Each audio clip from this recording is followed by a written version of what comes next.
The playoffs are here, and you can predict the action all the way to the finals with FanDuel Predicts. Predict the spread, the total points, and even the game-winning moments that make the playoffs. Sign up and get a $25 bonus with FanDuel Predicts. Offered by FanDuel Prediction Markets, LLC, a registered futures commission merchant. 18-plus bonus is non-withdrawable and expires 7 days after receipt. Trading derivatives involves significant risk and may not be suitable for all investors. Manage your activity with their consumer protection tools. Restrictions apply. See terms at FanDuel.com/predicts/bonus-offer-terms. Hey, business owners, we know you know the importance of maximizing every dollar. With the Delta SkyMiles Reserve Business American Express card, you can make your expenses work just as hard as you. From afternoon coffee runs to stocking office supplies and even team dinners, you can earn miles on your business purchases. Plus, you can earn 125,000 bonus miles for a limited time through July 15th. The Delta SkyMiles Reserve Business Card. Check out the new card design at www.delta.com/Spotify Business. Minimum spending requirements and terms apply. Offer ends July 15th, 2026. The Rita Cosby Show on the Red Apple Podcast Network. And I am Jake Novak in for the great Rita Cosby this evening. I would like to imagine right now, I'd like to close my eyes and imagine Rita Cosby taking a break on vacation or something, but I can't because she is always working. And when I say she's always working, I mean she is preparing. She has her notebook. She has her notes. She is so obviously the hardest working person on the air, you know, and it's great. I say that as a tribute, but I'm trying to imagine her on a beach somewhere, maybe at a spa, skiing somewhere. I mean, I don't think there's any skiing. Maybe in Australia there's some skiing. I don't know, but this time of year. But anyway, my pleasure to fill in for Rita the next couple of nights. I'm Jake Novak. And, you know, those of you who have listened to me or followed a lot of my writing online over the years know that I like to talk about bias in the news media in a way that's different from anybody else, even my fellow conservative commentators and journalists, because all you ever hear is about the bias, the left-wing bias in the news, the liberal bias. In the United States, there's a bias towards the Democratic Party in the mainstream media, and all that's true. But, you know, out of the top three major biases that we deal with as consumers and as just regular Americans, I absolutely believe that the left-wing, liberal, Democrat, whatever you want to call it, bias is actually third on that list. It's pretty bad. It's pretty terrible. It drives me crazy every day. But there are two biases that are even worse. Coming in at number two, I'm going down the list here, is the geographic bias. You know, despite the fact that we have the internet and we have internet cameras and we have phone cameras and people can go live pretty much from anywhere in the world right now, the concentration of professional, fully employed, full-time journalists, quote-unquote journalists in America, in the cities of D.C. and New York has never been greater. It's counterintuitive. The technology is allowing journalists to be everywhere, and they should be everywhere, but they're not. So the geographic bias drives me crazy, too. It's not just a bias in favor of stories that personally affect people in D.C. and New York more, because that's a big part of it, but stories from our outlook of things, the way the people from New York and D.C. look at the rest of the world, get priority, and that's also very, very annoying to me. But the number one bias in news, ever since language and writing became a thing during the time of the caveman writings, the number one bias in news, the number one slant, whatever you want to call it, is the slant and bias in favor of negativity, divisiveness, and just as we would just call it, you and me, bad news. That's the biggest bias. It's strong. It's strong, my friend. I got to tell you, it permeates everything. And, you know, I spent 6 years, before I had my second child, I had a little bit more time in my life. And I was also, while I was working full-time, this is when I was at CNN and a little bit when I was at Fox, I also taught journalism at New York University. I taught a broadcast journalism course. And so sometimes I talk about this from a classroom point of view. And I'll say things like, well, hey, it's hard to tell good news stories because no one teaches you how to do it. The classic example they tell you in journalism school is like, well, we'd like to let people know about the good news, but what are we going to do? Report about every safe landing at JFK Airport? Ha, ha, ha. No, that's a cop-out. All right, why am I giving you this big preamble? Because in my opinion, the biggest story in America today has not been given almost any coverage almost at all. It's been a buried story, and yet it is really objectively the most important story of the day because it deals with literally life and death. Yours, your life or your death, God forbid, right? Because we learned in a report that was published, I give them credit, by the Wall Street Journal first. Some other people picked it up, but they didn't make a big deal out of it. I think they've taken it off their homepage, which is sad. And it certainly has not been given the attention it deserves today by anyone. What we learned today is that the U.S. death rate is the lowest it's ever been ever since they started counting the darn thing. Now, that would be an important story on its own. But the added caveat to this is that we kind of know why. I think we more than kind of know why the death rate. And it was mentioned in the stories briefly. But anyone who knows what's been going on in this country really for the last 30 years and accentuated in the last 15 years or so, 20 years. The reason why the death rate is going down, and really clearly the biggest reason, and they say, oh, there's some healthier eating and there's more medical care and all that kind of stuff. All that, sure. But the big catalyst, the thing that would really move it, if this were a stock market story and we were focusing on the division that really made the impact because it had so much good, much better it could have done from the really bad numbers it used to have, is accidental deaths from drug overdose. Drug-related deaths in this country are starting to come down. They are still extremely high, but that's just the thing. That's where you have the most chance to make an impact. And this is wonderful news. And we know why. This is a direct result of the borders being sealed, of those attacks on those boats, those drug boats that we see every once in a while on TV. And just the overall secure borders that we have in the last year and a half now. This is fantastic news.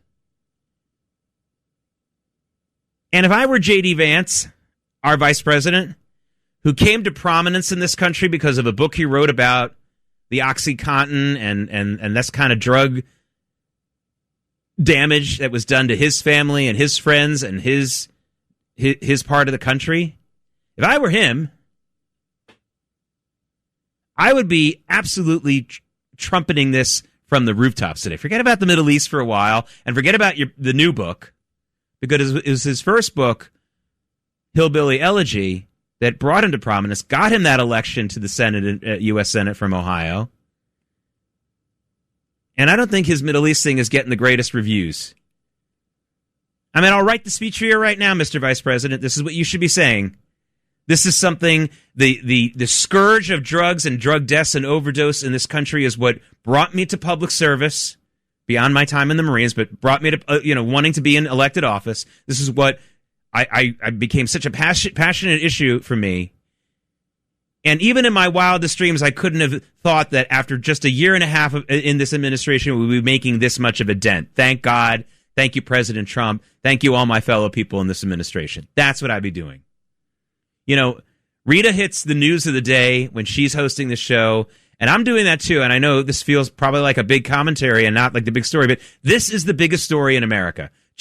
I don't care what everyone else is leading with. Why would you listen to me if I was just going to parrot what everyone else does? I'm telling you, this is the biggest story, and not just because of the drug thing. We are seeing a light at the end of the tunnel here on a nation that too many of us were erasing ourselves. And by the way, the self-erasure aspect of death in this country is also really the biggest part of the gun violence in this country. Gun violence. God, they keep talking about inanimate objects. A huge percentage of our gun deaths in this country are suicide. Okay? And overdosing on drugs is basically suicide too. I know that there's some innuendo to that, and there's some different aspects of the story. For example, people sometimes accidentally taking a fentanyl pill when they think it's something else. Granted, I'm not trying to water that down. But this is a huge story in America.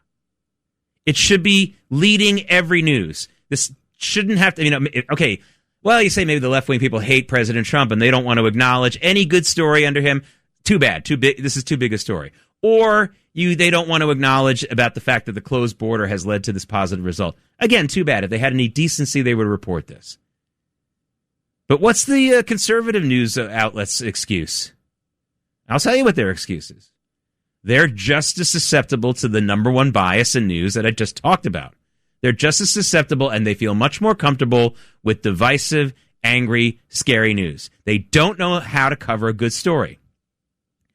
I'm going to give you, especially if you're going to go to an expensive school like NYU, a $35,000, $50,000 worth of free education right now in the next couple of minutes on this program. Okay? Here's how you do it. Doesn't have to be just for students. I hope all the news directors out there at local news stations are listening, and I hope all the senior vice presidents of news at all the big national television networks are listening too. Here's how you do it. And I'm going to give you this for free. Here's how you report a good news story. You build the drama. You remind people of all the really, really bad things that a certain problem has caused.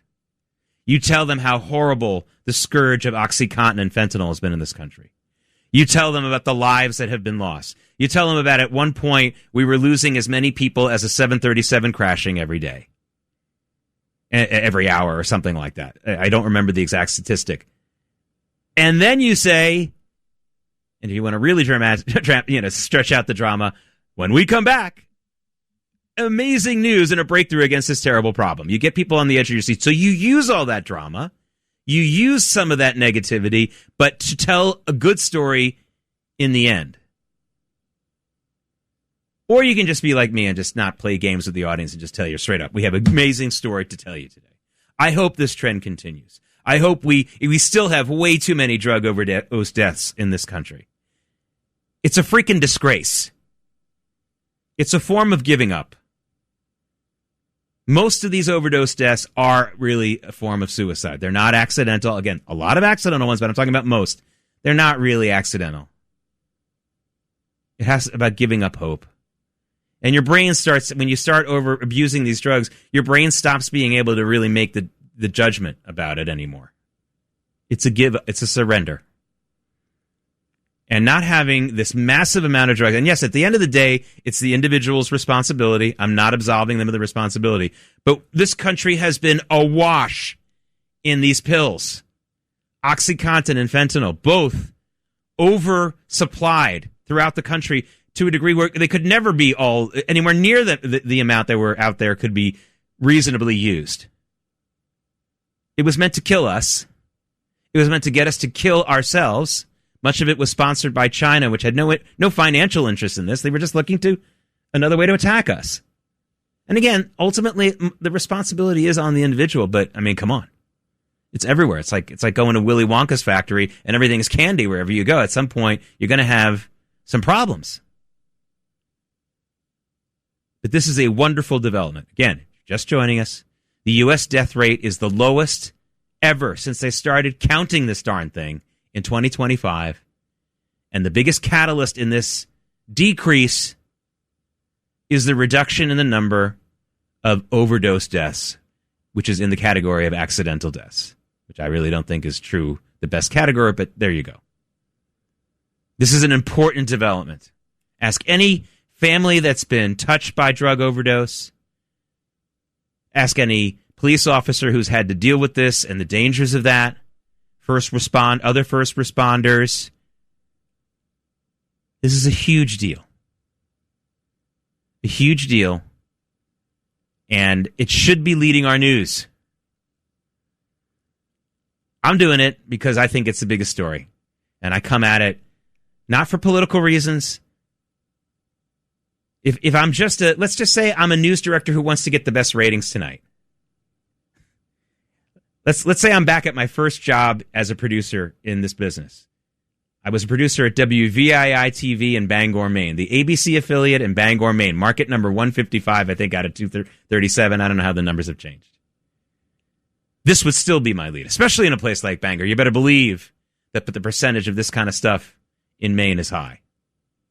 So just to make money, just to get the ratings, I do this, let alone to make a commentary about our culture and a little bit about our politics.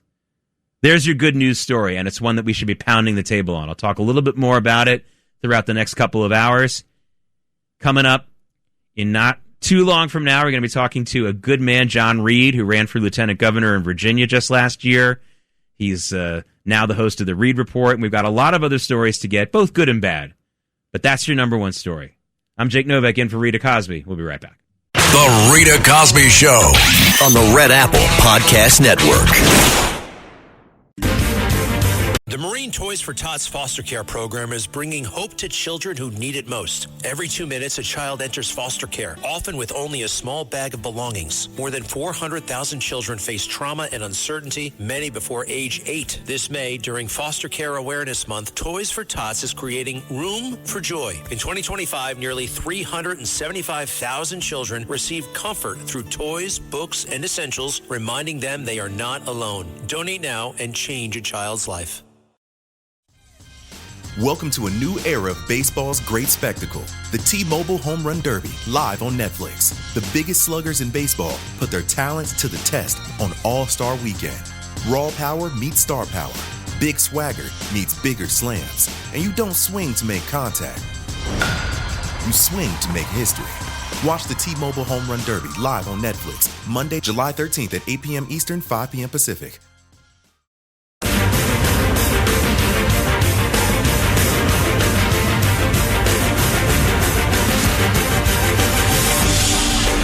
It's the Rita Cosby Show. I recommend to my friends that you stop watching the news because the news, and this is an elegant lyric, the news contrives to frighten you. Not this news program. I'm Jake Novak in for Rita Cosby. I don't want to be a Pollyanna, but I'm not here to frighten you. I'm not here to unnecessarily anger you. That's not the point. But the news media, both the right and the left-wing news media, contrive to frighten and anger you. And the word contrive is important. Not lie, not conspire, but contrive, which is just a fancy way of saying they stretch it, they twist it, they make it the worst possible. They put things in the worst possible light. And that's never the whole story. The whole story is never all negative. The whole story is never all positive. Just never is. And that's why it's so important for us to take a look at this death rate story. There are things in this report that aren't something to really cheer about completely. Obviously, the death rate going down is, I think, something to cheer about completely. But the whole report isn't all great. There are some things that are still really a problem. But this overdose reduction, which is, we have so far to go, but the fact that it's going in the right direction, and this was the major problem here that we were dealing with, is very, very important. Very, very important. All right, when we come back, going to have John Reid from Virginia. We're going to talk midterms. We're going to talk a bunch of other things. And, you know, he's from Virginia. You know where I spent the bicentennial back in 76? Williamsburg, Virginia, Colonial Williamsburg. Man, was that a great place to... I got to get his take on that and maybe talk to you guys about it, too. We'll be right back. The Rita Cosby Show on the Red Apple Podcast Network.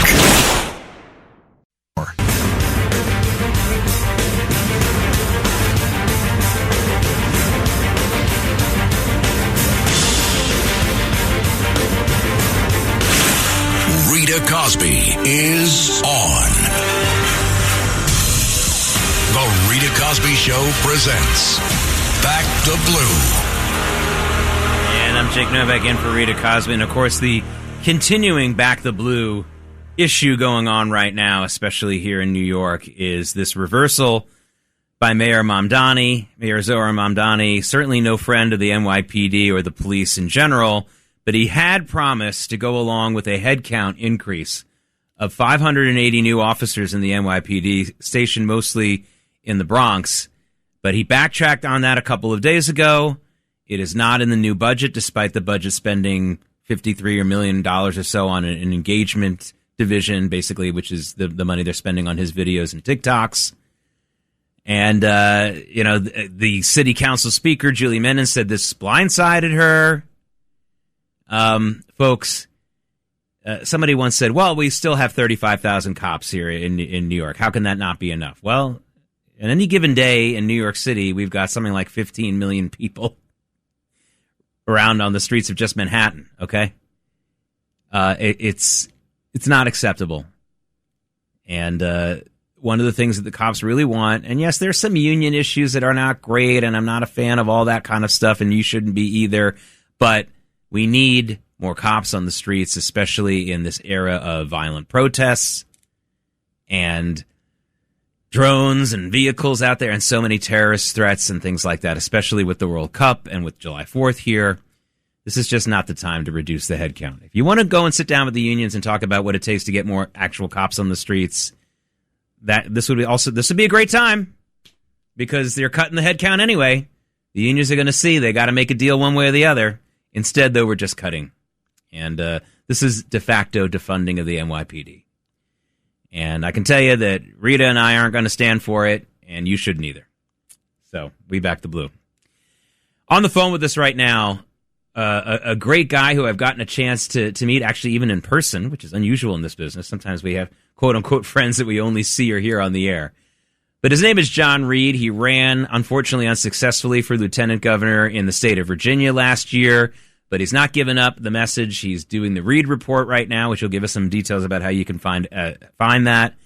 And also a longtime news anchor. And, when people who have been news anchors for a gazillion years decide to run for office, it usually means that they really want to make a difference. They're not looking to be just some kind of corporate crony. So, John Reid, welcome to the program. The first thing I want to talk to you about is, again, because I'm trying to remind people that negativity doesn't always have to lead the news. So I'm going to basically say something positive here, but it's all a little bit negative. I have to say I would like to see more excitement and participation in our upcoming 250th anniversary. This is an amazing country. And the one thing I'll say is there seems to be so many people using this 250th anniversary to not only criticize the current president, but to remind everyone of the things they don't like. And I keep telling people, think about it as a birthday for your child. And your child isn't perfect, and there's things that you're working on. They're not doing their homework. They don't do so great in keeping their room clean. At the birthday party, when you're giving them the cake and the presents, that's not the appropriate time to list your complaints about your kid. So I feel the same way about this weekend. This is not the appropriate time for you to list your complaints, right, John? This is when you talk about how much you love whatever it is you love, whoever it is you love. And the great thing about America is that all the things that people are beating us up about from the past, we've fixed. Really, the number one thing I hear in Virginia, because there is a large group of people that is obsessed with slavery. I understand wanting to study what happened here in Virginia. The Civil War occurred here in Virginia. There is a lot of history to unpack here. We have resolved these problems, and yet it's an emotional manipulation for political and cultural reasons that so many people keep bringing that up as if it's a contemporary issue. I didn't vote for Barack Obama, but I swear to God, the night he got elected, I was in Washington, D.C., and I was the only person who wasn't honking the horn and cheering and so excited. And I thought, well, you know what? At least this election will allow us to finally turn the page on the racial animosity and the accusations of racial discrimination in America. I took some comfort in that, even though I had voted for McCain.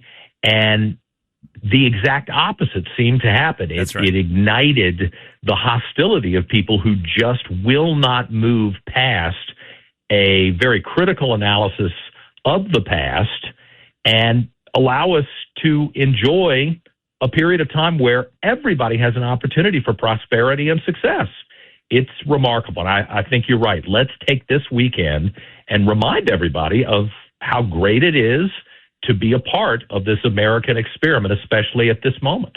Yeah, and it's so many great stories. I'm doing a program here on WABC, and many of the stations that are listening are also part of our network, and where you hear this program every Sunday night, called Freedom 250, The Decisions That Made America. And this is a program I put together so that it wouldn't just be this date in history, this, and this happened. I'm focusing on specific decisions where a person, usually an individual, but sometimes a group of people, could have gone a different way and they went this particular way, and how it made America, in some cases, not for the better. For example, talk about the history of slavery. I did an entire half hour about the Dred Scott decision, which was the wrong decision, or at least born out of a wrong situation we had in the country. So it's not all, it's the decisions that made America at the time and also going forward. And it's also not just politics and war. I've done cultural stuff too, like the decision not to fire Al Pacino from The Godfather after the first 2 weeks. He, making one of the greatest cultural contributions to the world in The Godfather, with the greatest American film of all time by a long shot. So things like that. And this is the time to focus on that. What were the decisions? George Washington's decision to take on a presidency that would not give him absolute power, and then to voluntarily leave the presidency, is a really important discussion to have in this country. And there have been some, even for example, in the musical Hamilton, they really focus on that. One of the songs really focuses on his voluntary step down from power. I give Lin-Manuel Miranda a lot of credit for that, because I know the cast members in all their interviews couldn't stop talking about Washington as a slaveholder, and they refused to even talk a little bit more about their own performances, which was annoying. But I give, that's an amazing decision that really sets us apart. We don't have kings who were really leading the world abdicating necessarily, except for that idiot Edward VIII, who was not all there and was a Nazi supporter, abdicating because he wanted to marry some crazy woman from Baltimore. I'm not including that because he really wasn't fully, this was, by that time, he was not really the leader. Obviously they had a prime minister and a parliament that really ran the country. So my point is, that's something to focus on. And again, this is the birthday weekend. This is not the time for you to tell, this is like at your wedding, in the exchanging of vows, with the spouse saying, we're getting married, but you're a terrible person. Yeah, it's just like it's. Remember that time when you got drunk and you insulted me when we were in Cabo and we broke up for a month? Yeah, you don't do that. Listen, America, there are amazing stories of perseverance and success and of failure and of generational change that I think are worthy of discussion right now. I'm really looking forward to the next couple of days, and I'm going to be watching the people around me because, like you, I'm really excited about this. I got the T-shirt. I've got 2 or 3 baseball caps. I live in Richmond, Virginia, about 2 hours south of Washington. I'll be going to Washington on Saturday morning, and I will be on one of the rooftops for the largest fireworks show in the history of the world that night. I'm very excited about that. That's kind of a gimmick, but hey, it's cool. I'm excited about it. And I've been thinking about and talking on my program about my great-grandfather who immigrated to the United States from Ireland legally through Ellis Island, where I was last weekend when I pinged you and said, "Hey, man, I'm in your city." Yeah, I'm glad you visited there. That's a great. By the way, that's a great museum. It's a museum now, obviously, and it's worth everybody going to. should visit it at least. It's really good. And I climbed to the top of the Statue of Liberty to the crown and made a point of doing that. This is a moment like a birthday for somebody in your family to revisit all the great things and the hope that you have for the future. And if someone can't join you in that on the 250th birthday of the country, that's somebody you need to keep an eye on because we should all be optimistic, even those of us who disagree on some political issues. This is an opportunity to celebrate, and we should take it. Yeah, we're talking to John Reid, who now is the purveyor of the Reid Report. Before I ask you the next question, tell everyone how the Revolution. The Reid Revolution. Provocative, yeah, the Revolution. Yeah, the Reid Revolution. So tell everyone how they can log into that and see that first before I ask you. Well, I'm doing it every day, Monday through Friday. It's on Facebook, on X, on YouTube, about an hour and a half every day. Sometimes it's a long monologue for me, kind of talking about the news of the day. Now, why should you care what some random guy who ran for lieutenant governor of Virginia has to say? The one thing I'll tell folks in New York, where you got a smorgasbord of media opportunities, is that I was communications director in the United States Senate for George Allen when he was on the Foreign Relations Committee. I have traveled to 116 countries around the world, worked in many of them when I ran international public relations for a big government firm out of D.C. I think that I bring a unique perspective on this as the son of a politician, and now I guess a politician myself. That and one thing that you learn when you're doing talk radio is you damn well better be authentic. You better tell the truth because you're talking to the same audience 3-4 hours a day. And if you're a liar and if you're a fake, they're going to figure it out really quick. And I pride myself on shooting straight with the audience and sharing stories and trying to back up my observations and opinions. And I hope it's something different than you'll find anywhere else in media. I think it is. And you left out your years as a news anchor. I think you were at WRIC in Richmond. Am I correct in that? Oh, yeah. The ABC TV station. I was the only conservative in the newsroom, man. They hated me. And I got great ratings because the audience loved it.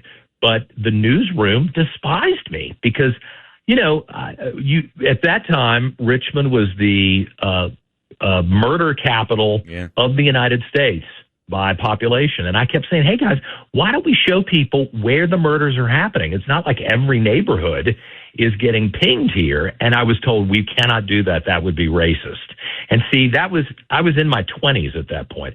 That was my first realization that there is a cover-up happening in this country based on race where you can't even share objective data because someone will take offense. And I fought like hell in that newsroom to make sure that the audience knew what was going on.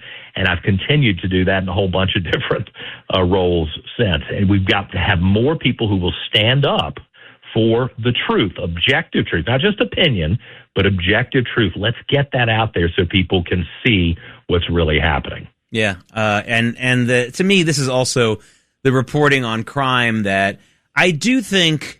Yeah, listen, you were in local news, so I think you're going to agree with what I'm talking about here. And I'm not talking about murders, in murder in local news, you got to cover that. I understand that. Yeah. But local news still, even now, but certainly, even over this last overall years when, let's say, my lifetime, which still, even though we've seen this rising up of crime in the last few years, we're still nowhere near, especially here in New York. We are nowhere near where we were in the bad old days of the late 70s and early 80s. I know because I lived through it.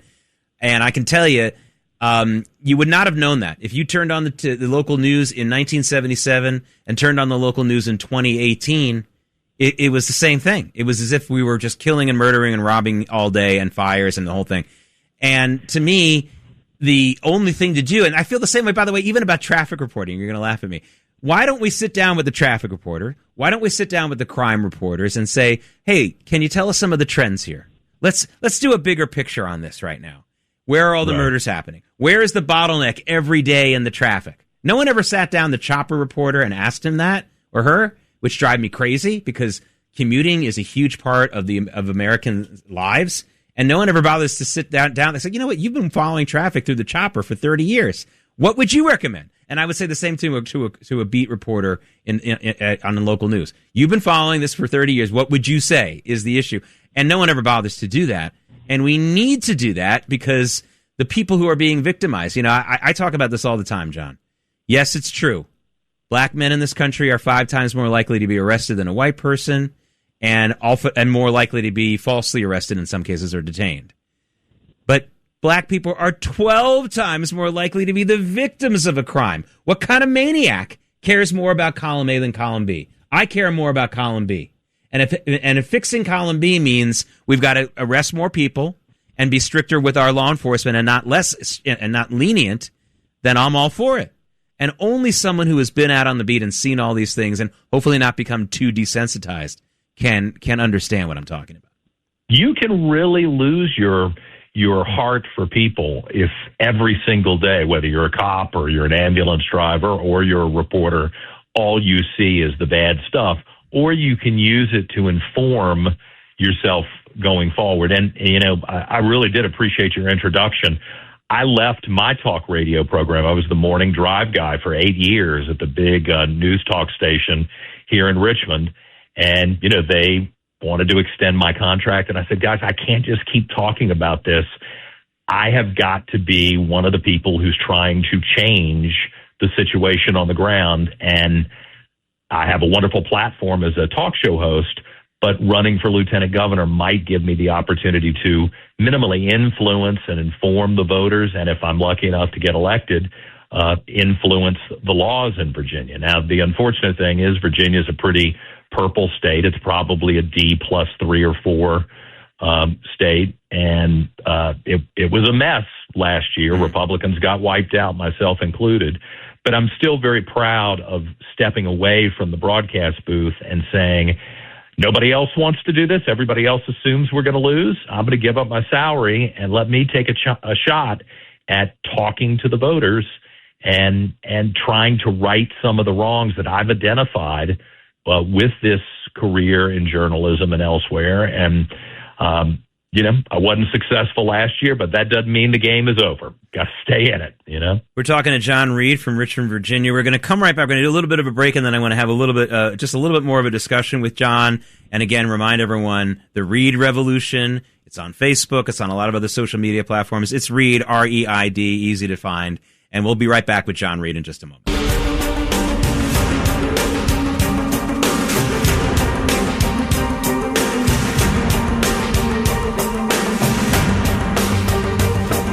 This is the Rita Cosby Show.